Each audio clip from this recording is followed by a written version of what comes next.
anthologies. Back again with another vlog. This is the Red Turtle, a commissioned vlog for Nick Borovic.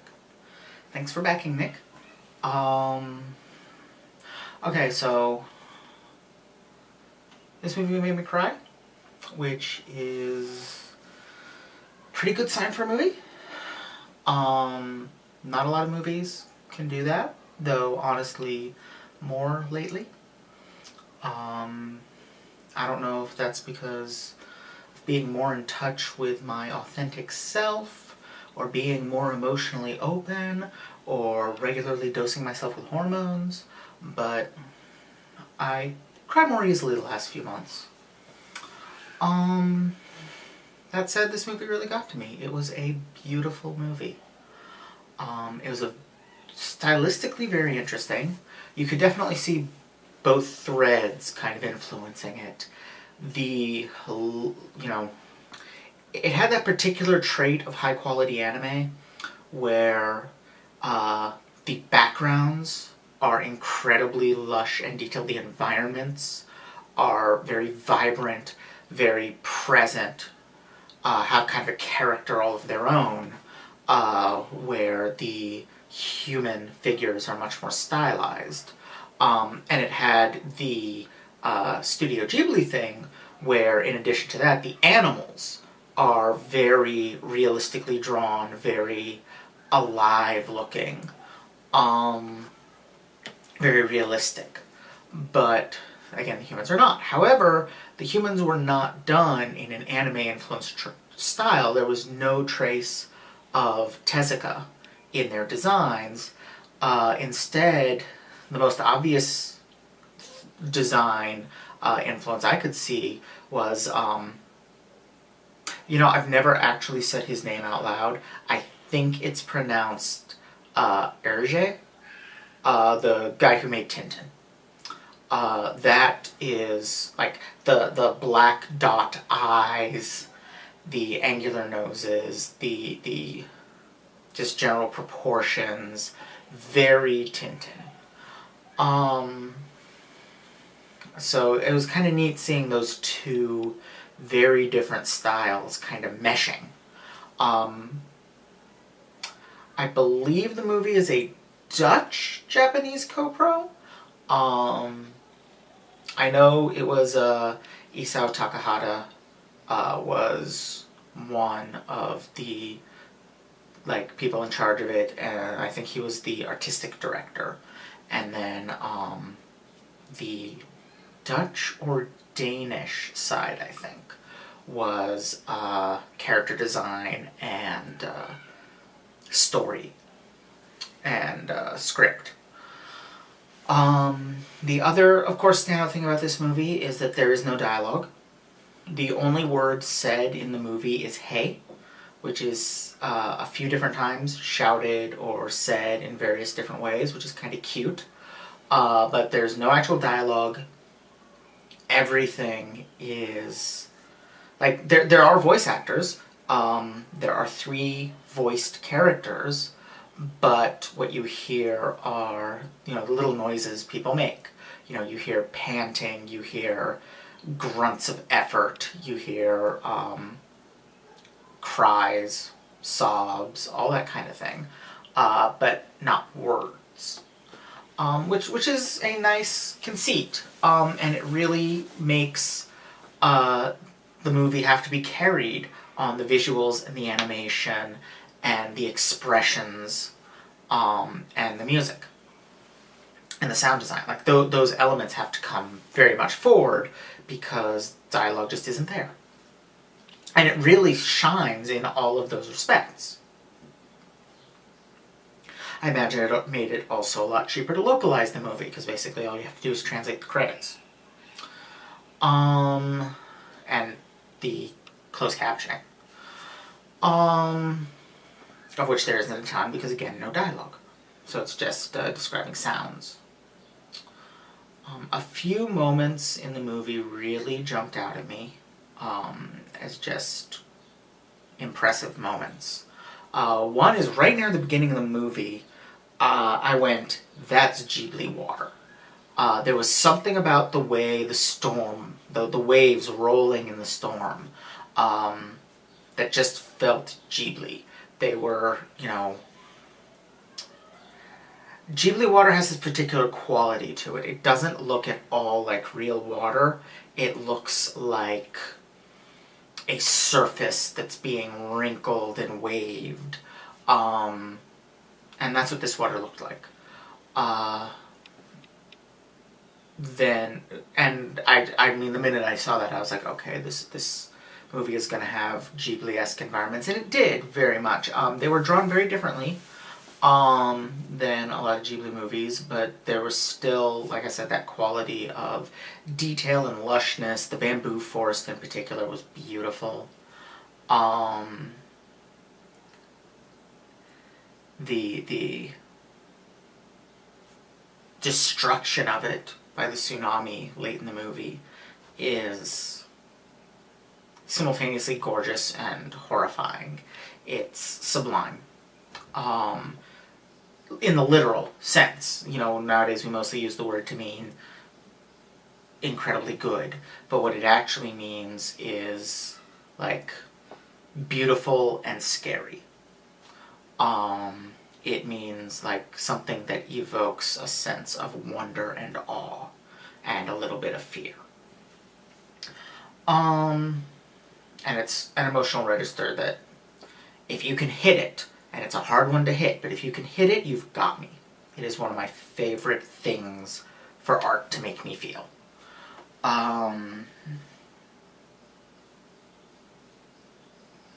So that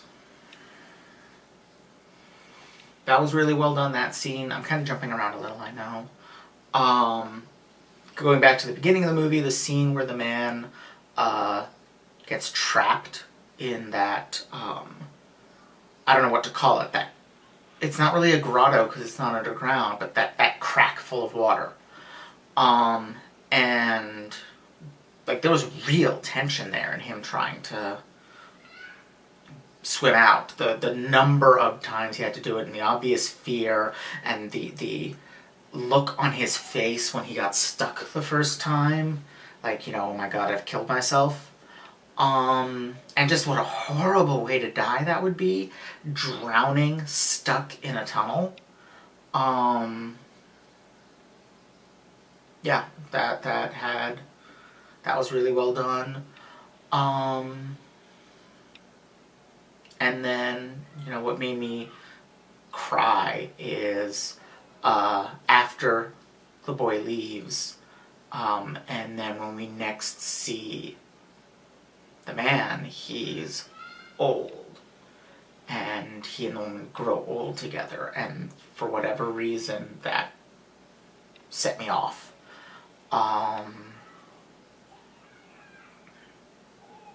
It was just, yeah, that was beautiful. I mean, at its core, this is a variant on something that shows up in folklore all over the world, the animal wife. It's in a ton of folklore. And at first I was a little off-put by the fact that really it's an act of violence that transforms the turtle into a woman. The man kills the turtle in a really horrible way. He flips it on its back and lets it bake in the sun, which is awful. But I was thinking about it, and I was like, most of these animal bride stories, I mean, they're the ones where the bride is a witch or a trickster, and the animal transforms into a human to trick the man. But the ones in which the man, like, knows from the start that it's a transformed animal, in those, it is almost always violence. Usually not as blatant as this, but it's, the man steals the animal's skin when it takes it off to bathe in woman form, or steals, or catches it in a net, or, that kind of thing. Those are violent acts. They are violations. But the animal wife in those scenarios is always forgiving of that and comes to, love the man, but there's almost always some kind of a price or a condition attached. A very common one is that if, he ever opens a particular box or goes, then it'll all be taken away. Or if he ever once strikes his wife, it'll all be taken away. Or another one is having to pay a price of, for example, be living under the sea with the animal bride and returning to Earth to find that, everyone you knew and loved has died a long time ago because what you thought was a week was really a century, that kind of thing. And this one, the price that he pays is he never goes back. He spends the rest of his life on a desert island with his animal bride and eventually his son, who then leaves. He never gets to rejoin humanity.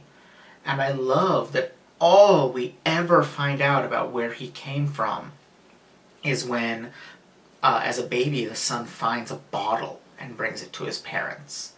And the man bends down in the sand and he draws some stick figure people and what looked like maybe an elephant. And then the woman, the turtle, draws a turtle. And that's where the boy is from.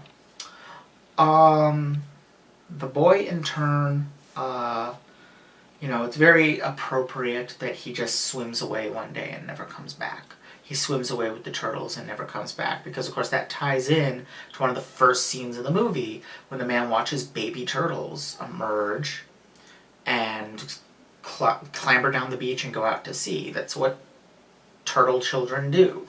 They are born on land and then they go into the water and they leave forever, or until it's time to come back and lay their own eggs. That too is why the emphasis on the moon. The moon, of course, is a classic symbol of magic and transformation because of the way it shifts in its phases, but it's also how baby turtles know which way the ocean is. They look for the reflection of the moon and stars in the water.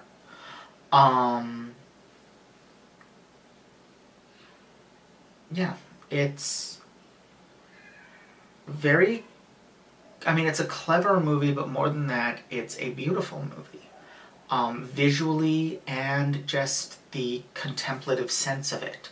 I've said before, I don't usually like Ghibli's quieter movies, but that's because I don't like when Ghibli gets in their elegiac tone, and I don't know if it's the fact that it was co-pro or the fact that it wasn't so much elegiac as just generally contemplative. But I didn't have that problem with this movie. I enjoyed it a great deal. And I felt like a really strong sense of a whole bunch of emotions in the course of it. To the point that by the end of it I got a little overwhelmed. It's just a gorgeous movie. And I want to thank you, Nick, for getting me to watch it, because I'd never freaking heard of it. It's also kind of a good tribute to Takahata, who died last month. He was a great, one of the greats of animation. He co-founded Studio Ghibli. Before that, he led, what was the predecessor to Ghibli called? I'm totally blanking on it. They made the animated Hobbit movie. I'm blanking on what they were called. It's the Rankin Bass Hobbit movie, but Rankin Bass didn't actually make it. They just paid for it and put their name on it. The people who actually made it were the studio that then dissolved and reformed with the addition of Miyazaki as a member as Studio Ghibli. And I'm totally blanking on it. Anyway, that, he was creator of Grave of the Fireflies. So much art came out of this man. And I don't know if this or Princess Kaguya, which I also haven't seen, was actually his last movie. I don't know which one he worked on last, because they both are pretty recent. But regardless, if this was his last movie, it was a very fitting final movie. Despite, again, not having that elegiac tone that I tend not to like from Ghibli, it does have, it does depict a life. And this, a life that left nothing but was not at all wasted, is the feel I have out of it. The man in the end leaves nothing behind except his wife. And she becomes a turtle again. But that's not what's important. It's not the end that matters. It's all those years. So...